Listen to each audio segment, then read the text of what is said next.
Hey everyone. Looks like there's a heated debate going on in the world, well, mainly here in the US. COVIDiots are apparently upset because they've announced recently measures where anybody who is on the transplant waiting list or is looking to get onto the transplant waiting list, if they don't receive their vaccine, their COVID-19 vaccine, it looks like you're going to be either knocked out of it or put lower in ranking.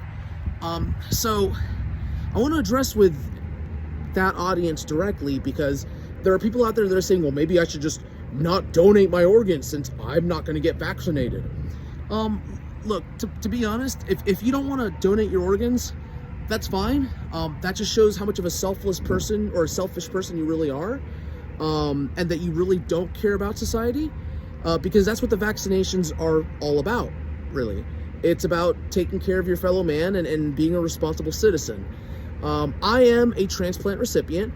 I am now going on, it is my 4th year of being a transplant survivor. Once you hit 5 years, if anything happens to you, they don't consider a transplant-related death. Now, that being said, I'm going to share with you my story really quick, and this is the common story of every transplant survivor. I had a liver transplant in April of 2018. So, you know, it's pretty fresh. I am a 41-year-old male. I'm relatively young to get a transplant, especially for a liver. It was non-alcoholic cirrhotic hepatitis. NASH is what it's called. So basically not alcohol related. This is not something that I was out binge drinking every night and messed up my liver. There is no amount of alcohol that I could have messed up in the first 36 years of my life to ruin my liver that fast. And not a smoker, so can't really say that either. But when you go into the transplant list, you have to attend the first meeting, which is the like a pre-transplant educational seminar. That educational seminar takes about an hour. For you to even enter into the seminar, not only does the soon-to-be recipient have to go, but they have to bring with them at least one person of their support group. And you have to have a support group in order to get a transplant. That is mandatory, okay? What is a support group, you're probably wondering?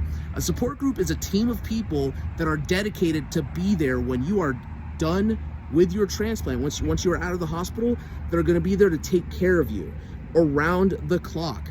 It can't just be one person. It has to be multiple people. Why? Because you're going to be very sickly after your transplant, and if you're not there able to take care of yourself and someone's not there to help you out, they're going to consider you high risk and say, nope, got to get someone else to help you, got to get somebody else to help you, or else we can't do the transplant. It's too high risk. That's the first thing that you need to go through. The second thing you need to go through, you need to be vaccinated for everything. Measles, mumps, rubella. You usually get those when you're a kid, so no worries there. Hepatitis A, hepatitis B. I believe they're working on the Hep C as well. Pneumonia, flu. You gotta get vaccinated for everything. You need to show proof of that vaccination. So all of you anti-vaxxers that are like, oh, I don't trust vaccines. Well, guess what? You're shit out of luck if one of your organs fails, because you're not going to get on the transplant waiting list, okay? And the next thing you need to worry about, as you can see, I'm a heavy person. I get it. I'm a big guy. Whatevs. But you have to get your BMI below 40, or else they'll dock you for that, okay? So just to give you an idea, in my case, I was 5'8", actually 5'9" at the time of my transplant, and you needed to get, I needed to get under 260 pounds, 250 pounds to get my BMI to 40 or below. At the time that I started my transplant journey, I ballooned at one point up to 320 pounds because of ascites. That's liquid buildup in your abdomen. If you've ever known anybody who has had a liver transplant, they can tell you what that is, okay? The next thing, and let me tell you, when it comes to that liquid buildup in your abdomen, it's very easy to get up to 20 pounds of liquid, of just pure liquid in your gut that has to be sucked out through a tube. Anyways, the next thing that you have to do is that you have to do a physical walking test where they need to judge how far you can walk within, I believe it's 3 or 6 minutes. The point is, you have to meet a certain criteria in order to be put on the transplant list so that you would be classified as a healthy individual, that you could withstand the strain. Your heart has to be able to handle it. You have to be cleared for cardiovascular issues. You have to be cleared through lung issues, unless of course it's a lung transplant that you're getting or a heart transplant. You have to be cleared for everything. Why? Because they want you to survive after the transplant. That is it. You have to go through so many hoops. The funniest one, and this one's actually funny, you have to sit with a psychiatrist. Not only do you have to sit, a member of your care team has to sit, your emotional support group, your support team. Not a doctor, no. Like your wife, for example, has to sit with a psychiatrist, and you don't get to sit together. You have to sit apart, and they're gonna grill you to make sure that the recipient, first of all, has the brain capacity, I guess, the emotional fortitude to understand what they're going to go through, and so that the person who's part of the support group also has the emotional fortitude to understand what they're going to go through, because it is a hard process on everybody, and I do mean everybody. There were times when my wife, towards the end, God bless her, how she was able to hold on to her sanity, the way that I started acting, it's beyond me. It is beyond me. It's not a pleasant thing to see somebody die of liver failure, especially when they also have end-stage renal disease. Speaking of which, that's the other thing they look into. If you are getting a liver transplant, for example, how badly damaged is your liver? Has it affected your kidneys yet? Those are the things that they look at. And the reason that they look at that, even though usually when your liver fails, a lot of times your kidneys go as well, they look at that because they want to see what is your prognosis of survival of your kidneys recovering. If your kidneys aren't going to recover, they're going to have to put more organs into you. But if they think, okay, his kidneys have failed, but they might clean themselves up once he gets a new transplant, they'll just put you on dialysis, which is not a fun thing to go through either, and you have to be mentally strong for that as well. Now, after you're done with the transplant, that's where it gets even funner. So after you transplant, they start giving you anti-rejection medications. The first anti-rejection medication, the one they kind of default to, is one called tacrolimus, and then mycophenolate sodium on the side.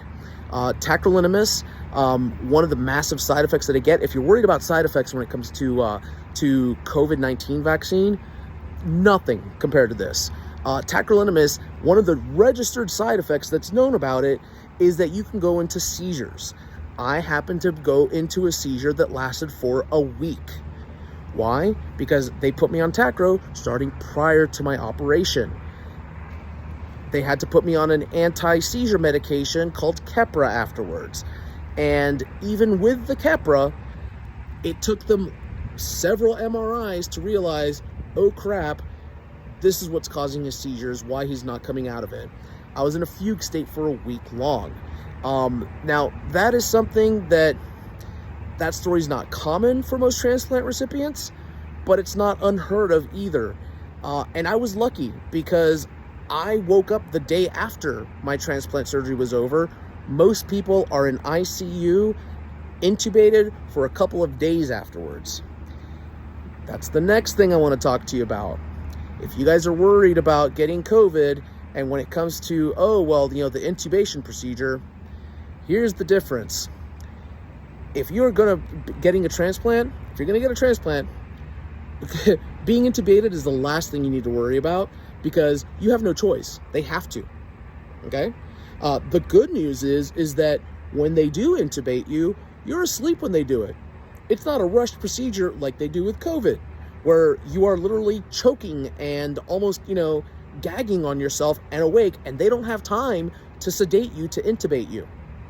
So, it is kind of uncomfortable to wake up and realize, oh crap, I can't breathe on my own, and then realize a minute later, how am I not dead yet and I'm not starving for oxygen? That's what it's like. When you wake up, after you wake up, you're probably going to be thirsty. You're not allowed to drink water. not tap water. No, they can only bring you small little cups of special purified water only from the ICU stores, purified bottled water. And it can only be from the ICU. That's it. That's it for the first couple of days. Only bottled water. Nothing that can come out of a tap or anything like that. Why? Because you don't know if it's contaminated. You can't eat food right afterwards. Oh, if you want to cry about freedom and, oh, well, I just had my surgery. Well, you know what? Most surgeries, once you're done, you're done. You can eat something light or whatever. No, you can't eat solid foods. Be prepared to not eat solid foods for a couple of days after getting your transplant. Okay? Mainly, especially if you get a liver transplant, they need you to, and I couldn't figure this one out, they need you to pass a solid bowel movement prior to you have anything other than liquid food. I can't explain it to you folks. It didn't make sense to me either.